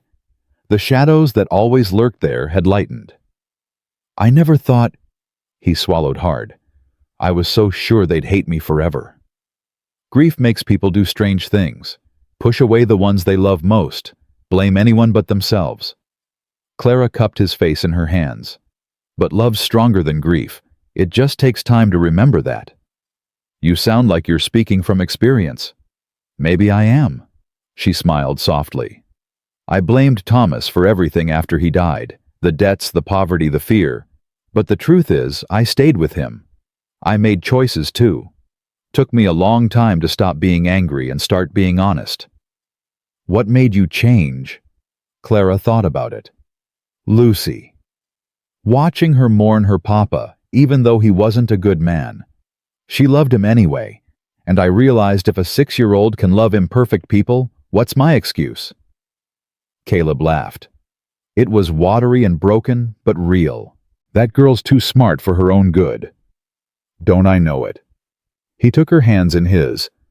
Clara, I need to tell you something. What? I'm falling in love with you. Clara's breath caught. Caleb. Let me finish. I've been fighting it. Telling myself it's too soon, too complicated, too risky. But the truth is, I fell in love with you that first night. When you looked at me in the middle of a blizzard, bleeding and broken, and told me to save your daughters instead of you. That's when I knew. Knew what? That you were the bravest person I'd ever meet. And that if I ever got the chance to love you, I'd spend the rest of my life trying to deserve it. Clara's eyes filled with tears. You don't have to deserve it. That's not how love works. Then how does it work? You just give it, and hope the other person gives it back. She leaned forward and pressed her forehead to his. I love you too, Caleb. I've been too scared to say it. Too scared of what it means. But I do. I love you. Caleb kissed her. It was soft at first, tentative, like he was asking permission. Then Clara's hand slid into his hair and pulled him closer, and the kiss deepened. It tasted like salt and hope, and 6 years of loneliness finally ending. When they finally broke apart, both of them were breathing hard. Well, Caleb said. That was Mr. Caleb, Mama. Lucy's voice rang out from the doorway. What are you doing? They sprang apart. Clara's face flushed crimson. We were just, she started. You were kissing. Lucy's eyes went wide. I saw it. You were kissing like in the stories. Lucy. Does this mean Mr. Caleb is going to be my new papa? Lucy bounced on her heels. Please say yes. Please, please, please. I already asked God for a new papa, and he sent Mr. Caleb, so it's already decided. Clara looked at Caleb. He looked back at her. I think, Caleb said slowly, that's something your mama and I need to talk about. But you love each other, right? I can tell. Mama smiles different when you're around. And you smile too, Mr. Caleb. You never used to smile at all. Out of the mouths of babes, Clara murmured. Caleb crouched down to Lucy's level. Lucy, there's something I want to ask you. Man to little lady. Lucy giggled. What is it? Would it be all right with you if I loved your mama, if I took care of her and your sister and you, if I tried to be the kind of man your family deserves? Lucy pretended to think about it, tapping her chin dramatically. Will you teach me to punch bad men? Lucy, Clara exclaimed. If your mama says it's okay, Caleb said solemnly. Lucy threw her arms around his neck. Then yes, 100 million times yes. Caleb hugged her back, his eyes meeting Clara's over Lucy's shoulder. In that look was a question, a hope, a promise. Clara smiled through her tears and nodded. Yes. 100 million times yes. Later that night, after Lucy had fallen asleep and baby Sarah was nursing quietly, Clara and Caleb sat together by the fire. Your wife's parents, Clara said. Sarah's parents. They're coming in spring. If I write them back and say yes, are you going to? Caleb was quiet for a moment. I want to, but I'm worried. About what? About them meeting you, meeting Lucy and Sarah. He turned to look at her. I don't want them to think I'm replacing their daughter, that I've forgotten her. Clara took his hand. You could never forget her. And any parents who loved their daughter would understand that. They'd want you to be happy. They said as much in the letter. I know. But wanting and accepting are different things. What if they come here and see us together and it's too much? What if they hate me all over again? Then we'll deal with it, together. Clara squeezed his hand. That's what families do, Caleb. They face hard things together. Family. He tested the word like it was new. Is that what we are? I think we're becoming it, if you want to be. I want to be. His voice was rough with emotion. More than anything I've ever wanted. Clara leaned her head on his shoulder. Then write the letter. Tell them to come. Let them see the life you're building, the life their daughter would have wanted for you. Caleb pressed a kiss to the top of her head. How'd you get so wise? Suffering mostly, and a 6-year-old who asks too many questions. He laughed softly. That girl's gonna run the world someday. God help us all. They sat in comfortable silence watching the fire die down. Outside, the wind had gentled. The last of the winter storms had passed, and somewhere in the distance, Clara could have sworn she heard birds singing. Spring was coming, and with it, the promise of everything they'd been too afraid to hope for. Caleb shifted beside her. Clara, I know it's too soon to ask properly, but someday when you're ready, when the time is right, will you marry me? Clara's heart swelled. She lifted her head and looked at him, this broken, beautiful man who'd walked through fire and come out the other side. Ask me in spring, she said, when the flowers bloom. Is that a yes? She smiled. That's a wait and see. Caleb groaned, but he was smiling too. You're gonna be the death of me, Clara Bennett. Maybe, but at least you won't die bored. He pulled her closer, and she settled against him, and the fire crackled softly, and the night wrapped around them like a promise. Not happily ever after. Not yet. But close. So close, she could almost taste it. Spring arrived the way it always did in Montana, slow, stubborn, and then all at once.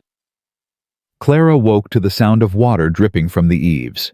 The snow that had buried the world for months was finally surrendering, revealing patches of brown earth and the first brave shoots of green pushing through the frozen ground. She lay still for a moment listening. Baby Sarah slept peacefully in her cradle. Lucy's soft breathing came from the little bed Caleb had built her. And from somewhere outside, she heard the steady rhythm of an axe splitting wood. Caleb. Always working, always building, always preparing for a future he was only just learning to believe in.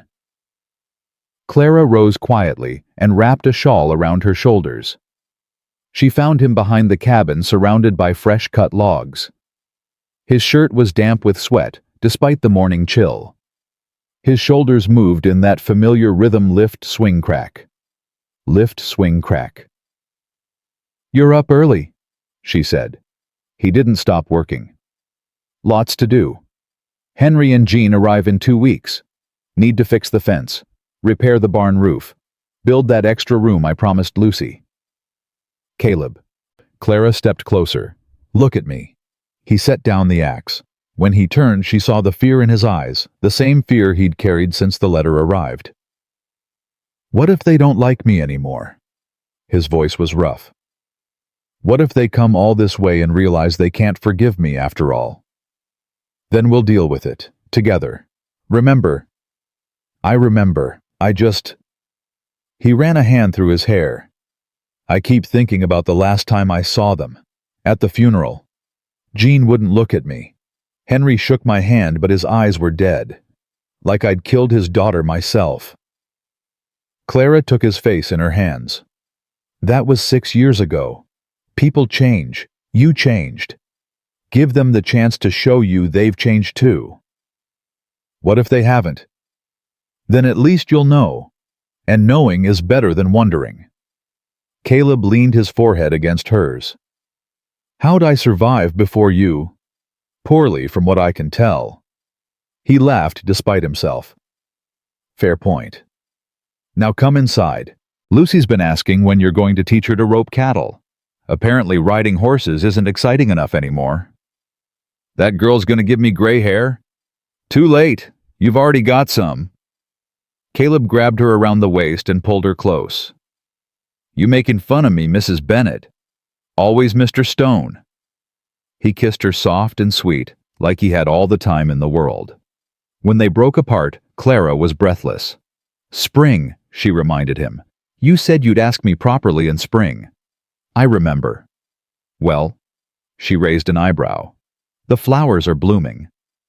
Caleb's expression shifted. Something serious flickered in his eyes.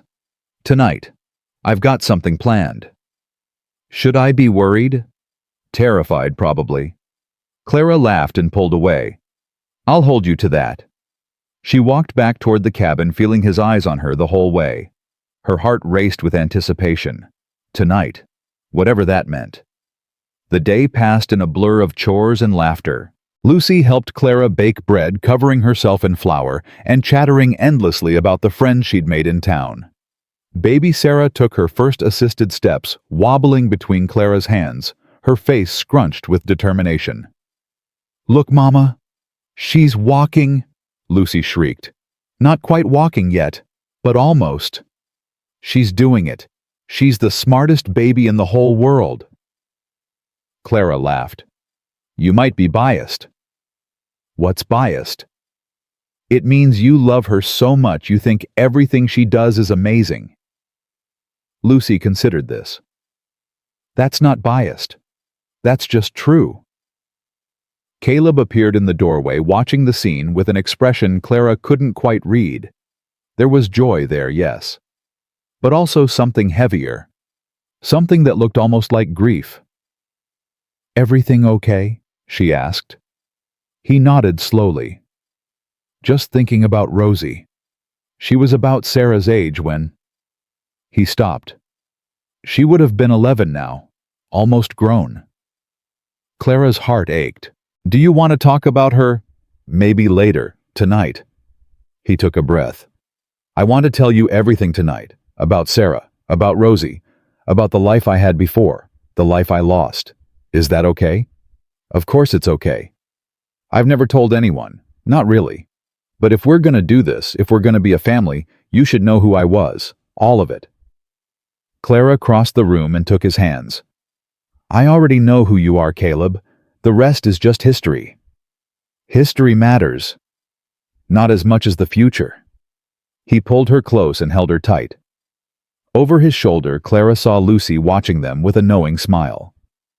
Are you going to kiss again? Lucy asked. Because I should probably cover Sarah's eyes. She's too young for that stuff.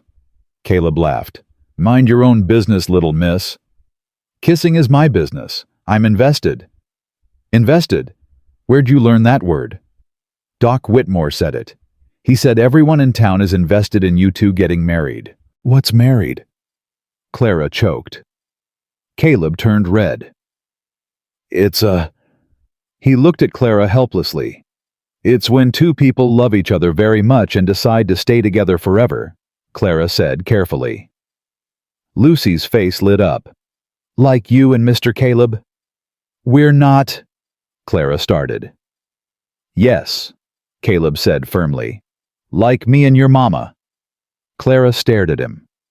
Caleb, I know I said tonight, but she asked, and I'm tired of pretending. He turned to face her fully. I love you, Clara Bennett. I've loved you since the night you told me to save your daughters instead of you. I'll love you until the day I die, and probably after that too. Caleb, let me finish. He took her hands. I can't give you a fancy life. I can't give you riches or servants or a house in the city. All I can give you is this: a cabin on a hill, a man who'll work himself to the bone for you, and a heart that's been broken but still beats strong. If that's enough, then I'm asking. Right here, right now, in front of your daughters. Clara May Bennett, will you marry me? Clara's eyes blurred with tears. She tried to speak, but no words came. Lucy bounced on her heels. Say yes, Mama. Say yes. Yes, Clara whispered. Then louder. Yes. 1,000 times yes. Caleb pulled a ring from his pocket, simple gold worn smooth with age. This was my grandmother's. She gave it to my mother, who gave it to Sarah, who... He swallowed. Sarah would have wanted you to have it. I know she would. Clara let him slide the ring onto her finger. It fit perfectly, like it had been waiting for her all along. I'm gonna be sick, Lucy announced. Too much love. Somebody get me a bucket. Clara laughed through her tears. Come here, you. She pulled Lucy into the embrace, and Caleb wrapped his arms around both of them. Baby Sarah gurgled from her blanket on the floor, reaching up with chubby hands. Don't forget Sarah, Lucy said. Caleb scooped up the baby and added her to the huddle. 4 people holding each other, crying and laughing in equal measure. So, I can call you Papa now? Lucy asked, her voice muffled against Caleb's chest. Clara felt him stiffen.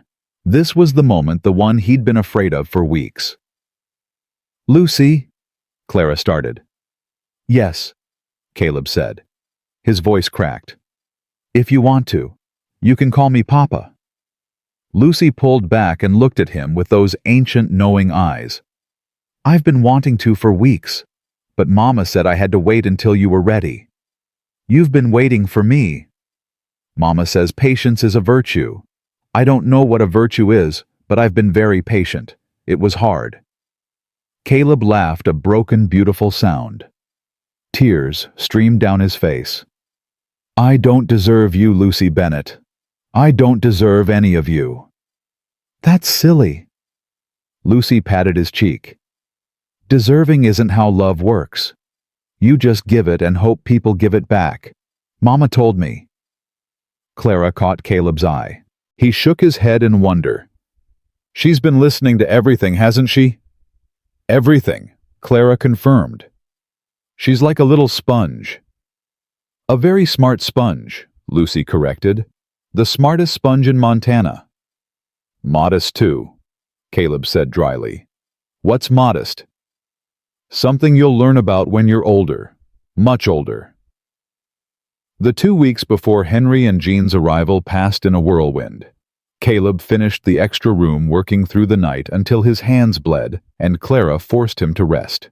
The townspeople rallied around them, bringing food, offering help, showing up with hammers and nails, and the kind of quiet support that frontier communities gave to their own.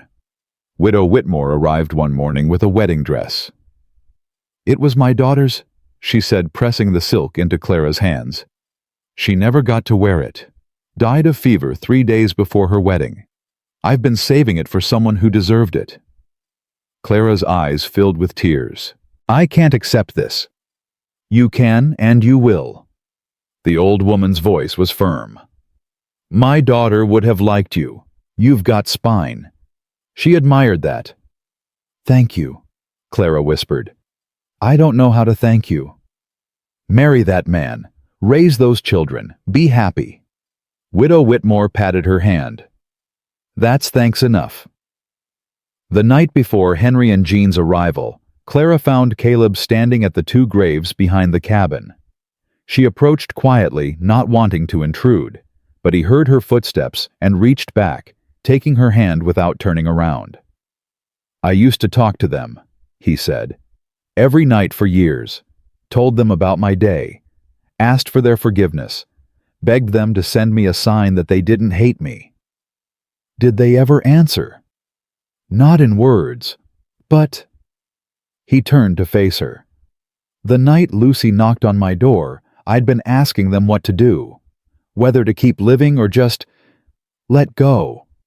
And then there she was, this little girl half frozen asking for help, like they sent her to me. Clara squeezed his hand.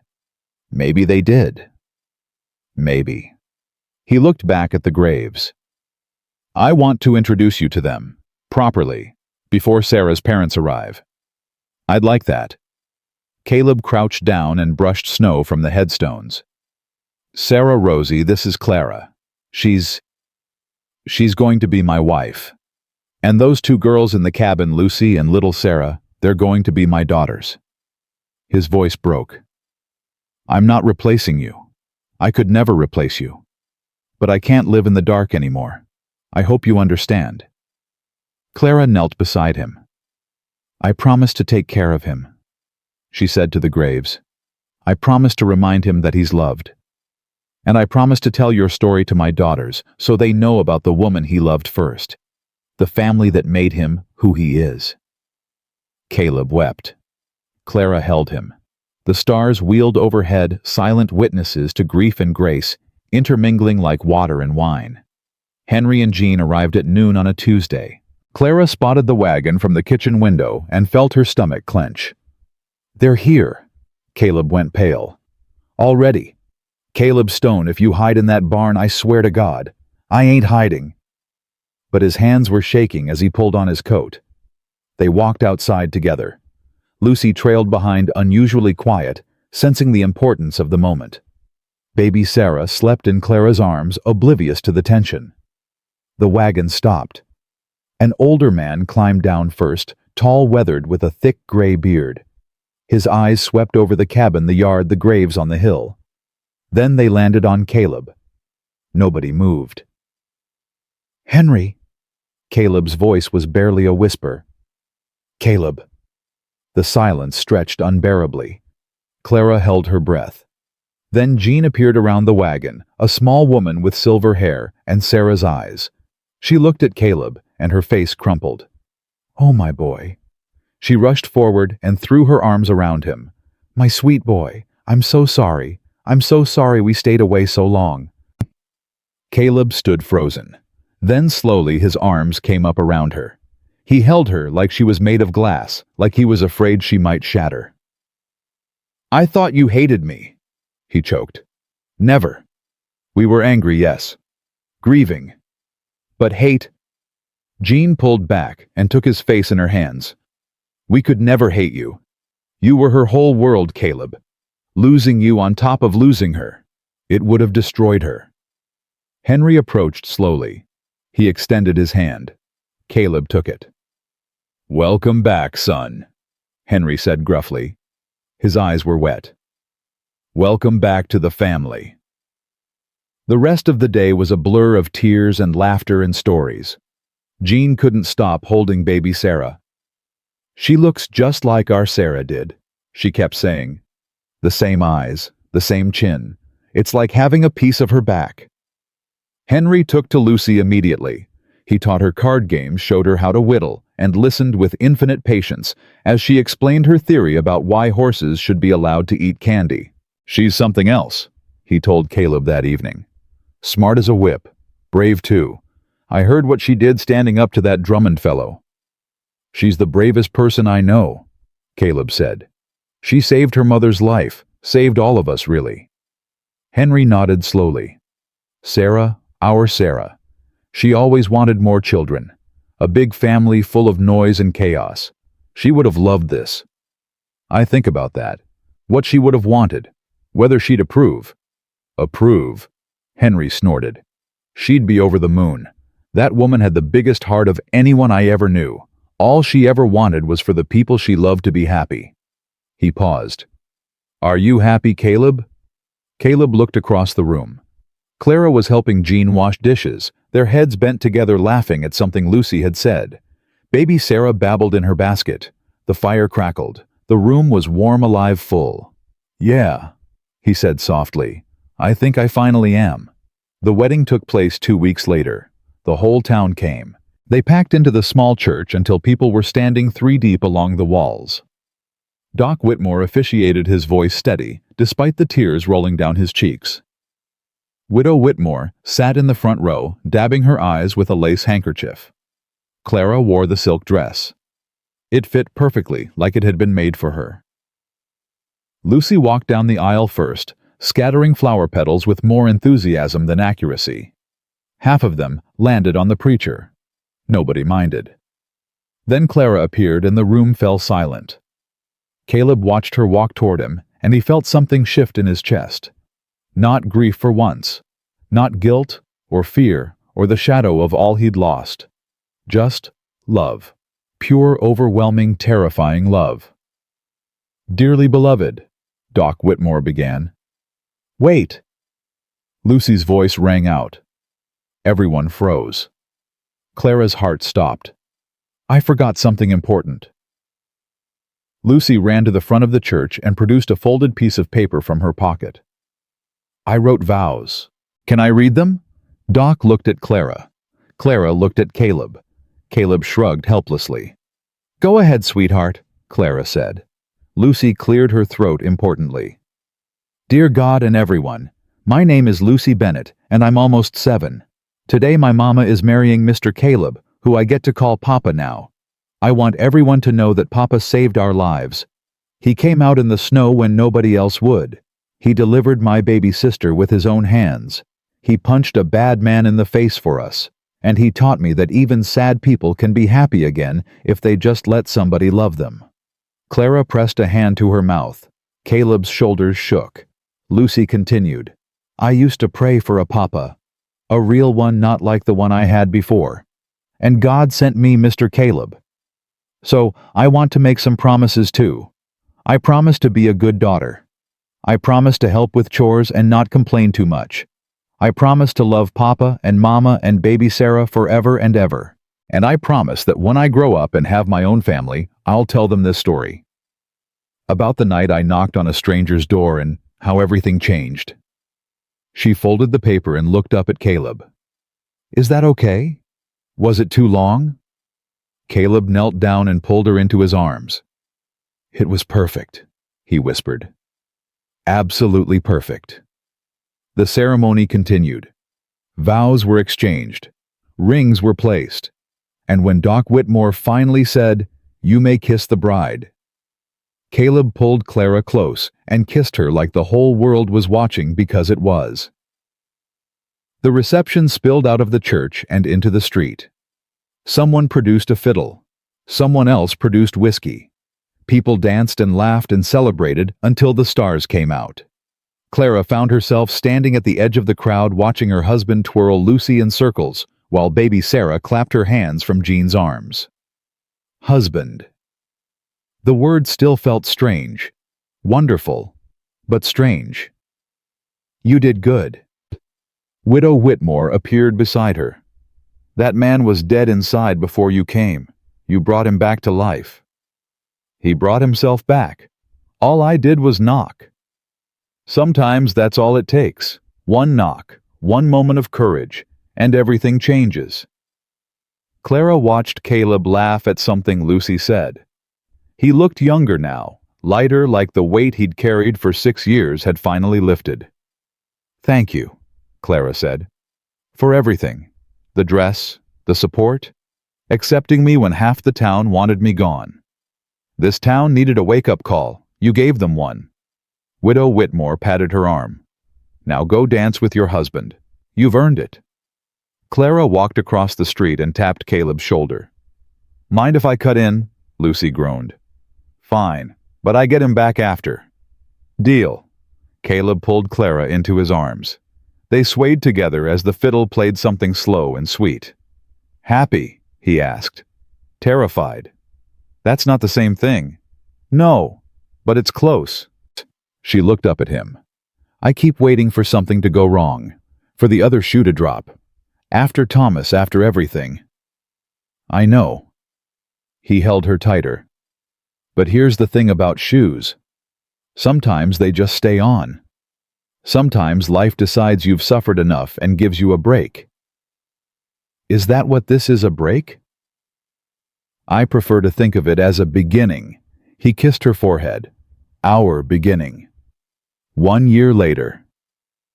Clara stood on the porch of their cabin, their real cabin now expanded and improved with a garden out front, and chickens in the yard, and watched her family. Caleb was teaching Lucy to ride properly, not just sitting in front of him, but actually controlling the horse herself. She was a natural, fearless, and confident, her braids flying behind her as she galloped across the field. Baby Sarah, not such a baby anymore, toddled after Scout giggling as the old dog let her catch him again and again, and in Clara's arms, wrapped in a soft blue blanket, slept their son. Thomas Henry Stone, named for the past and the future, born 3 weeks ago in the same cabin where his sister had entered the world. You're thinking again. Caleb appeared beside her, sweaty from the riding lesson. I can see the wheels turning. Just remembering. Remembering what? Clara looked at the graves on the hill, at the cabin that had once been a tomb, at the man who had walked through darkness and found his way back to light. The night Lucy knocked on your door. I was so scared. I thought we were going to die. Both of us. And then you opened that door and... She shook her head. I didn't know it then, but my whole life changed in that moment. Caleb slipped his arm around her waist. Mine too. Do you ever wonder what would have happened if she'd gone to a different cabin, if you hadn't answered? Every day. And every day I thank God I did. Lucy galloped up to the porch, flushed with triumph. Did you see me, Papa? Did you see how fast I went? I saw. You're getting better every day. I'm going to be the best rider in Montana, then the best in America, then the best in the whole world. Modest as always, Clara said dryly. What's modest mean again? Something you'll never be, Caleb said. Now go put the horse away. Supper's almost ready. Lucy dismounted and led the horse toward the barn. Halfway there, she turned back. Papa. Yeah. I'm glad I knocked on your door that night. Caleb's eyes glistened. Me too, sweetheart. Me too. That evening after supper, after the children were asleep, Clara and Caleb sat on the porch and watched the sunset paint the mountains gold and rose. I need to tell you something, Clara said. Caleb tensed. What is it? Relax. It's good news. She took his hand and placed it on her stomach. At least I think it is. His eyes went wide. You mean? Doc confirmed it this morning. Another baby. Coming in the fall. Caleb stared at her. Then he laughed, a full, joyous sound that echoed across the valley. Clara Stone, you're going to be the death of me. That's what you keep saying, and yet here you are. Here I am. He pulled her close. Here we are. They sat together as the stars emerged one by one, filling the sky with light. The cabin glowed behind them, warm and full and alive. And somewhere in the darkness, the old lantern still burned, the one Caleb had lit the night Lucy knocked on his door, the one he now lit every evening without fail.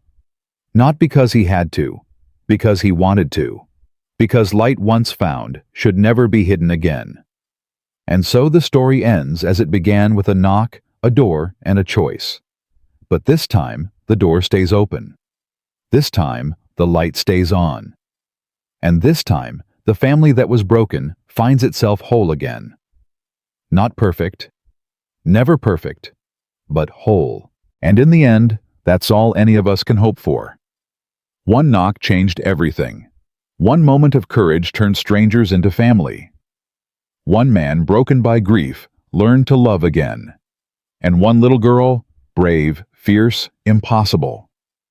Lucy proved that the smallest hands can open the biggest doors. If this story touched your heart, remember, somewhere out there, someone is waiting for you to knock. Someone is sitting in the dark, convinced that hope is gone forever. Be the knock. Be the light. Be the beginning of someone's happily ever after. Because every great love story starts the same way, with someone brave enough to ask for help, and someone kind enough to answer.